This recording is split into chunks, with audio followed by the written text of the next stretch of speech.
are, Cheryl. Now back on the subject of Israel. We have an update on an ongoing project. Let's have a look. Well, Regina, since 2002, Operation Defense Wall has been in effect. Building up and coming down. The plan was to build a fence/wall from the north to the south of the West Bank.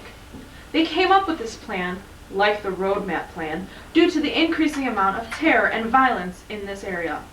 According to the Israeli authorities, the fence/wall is defensive measure designated to block the passages of terrorists, weapons, and explosives into the state of Israel. The Arab countries are having a fit. They do not believe this is the right way to go about making peace, and the U.S. agrees. A significant number of Palestinians have been separated from their land, and the major issue is due to the violation of international law. The Israeli Supreme Court considered the accusations made by the Palestinians, yet ruled out the point of the wall is for security purposes, not political ones. On July 9, 2004, the International Court of Justice ruled that the barrier was violating international law and demanded it be torn down, but after the hearing, the Israeli government only had to move some of it. Thank you, Cheryl. That was very interesting. Now, Oh my God, Regina, big news. what?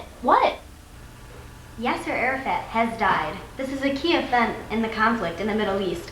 I am here with Palestinian negotiator Saeb Erekat. Saeb, are you sure he is dead? Yes, it is true. He has died on this sad, sad day. His family wanted him to be buried in Jerusalem, but Israel wouldn't allow it. So instead, he'll be buried in Ramallah in the West Bank. It is sad, but one day we will have our own independent state with East Jerusalem as its capital. Israel saw Arafat as a brutal terrorist and an obstruction to peace, but his supporters saw him as someone devoted to a homeland for his people. Thank you, Mitzi. On January 9, 2005, former Prime Minister of Palestine Mahmoud Abbas was declared the new leader of the PLO to take over Yasser's position. He is part of Arafat's Fatah party. After the announcement, Israel was prepared to immediately make all the necessary adjustments to work with Abbas. According to the Israelis' deputy prime minister, Israel is concerned that the main challenge is still ahead for Abbas. Will he fight against the terrorists?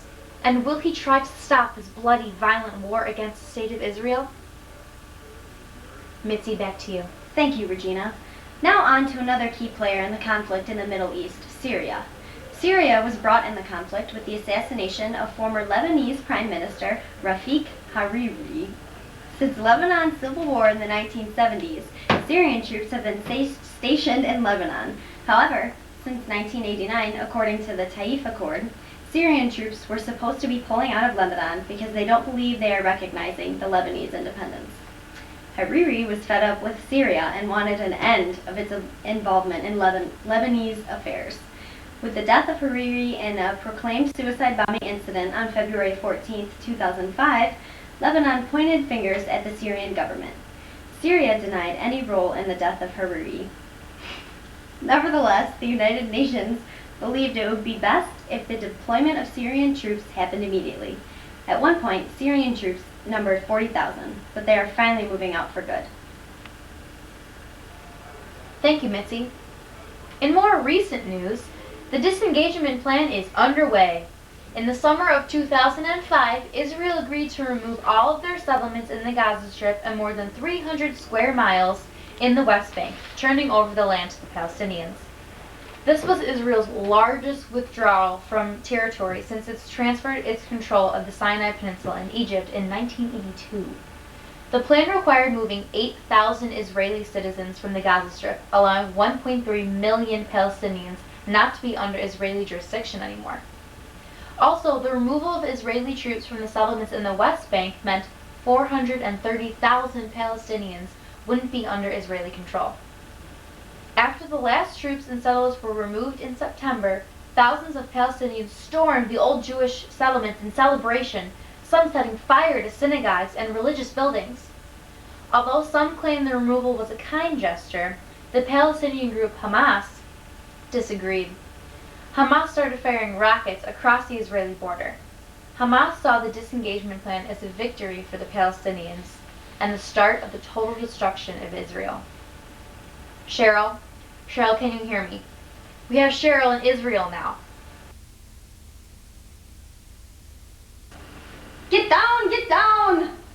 I'm here in Israel. There's been constant bombing between the Israelis and Hamas for months. Hamas wants complete destruction of Israel. Along with the bombing, there has been one of the biggest shocks in the past year.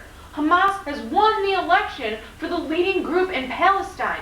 The United States and other Arab countries see Hamas as the threatening terrorist organization, and with their win, the peace process would become more difficult. The United States said they wouldn't support a Palestinian government if it was led by a terrorist group. I'm here with Assad, the Syrian president. We have full support for Hamas, and we vow not to recognize Israel until it returns all the territories it captured in the 1967 war, agrees to let refugees return, releases Palestinian prisoners, and knocks down all of the defensive fence/wall. Regina, back to you. It's like we'll never know if there will be peace in the Middle East.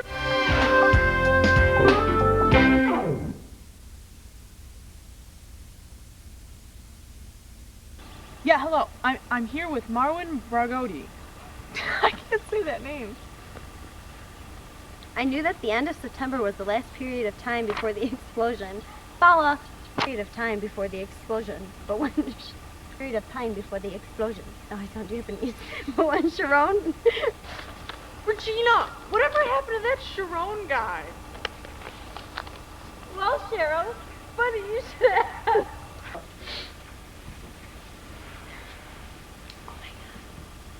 Yeah, I'm sweating.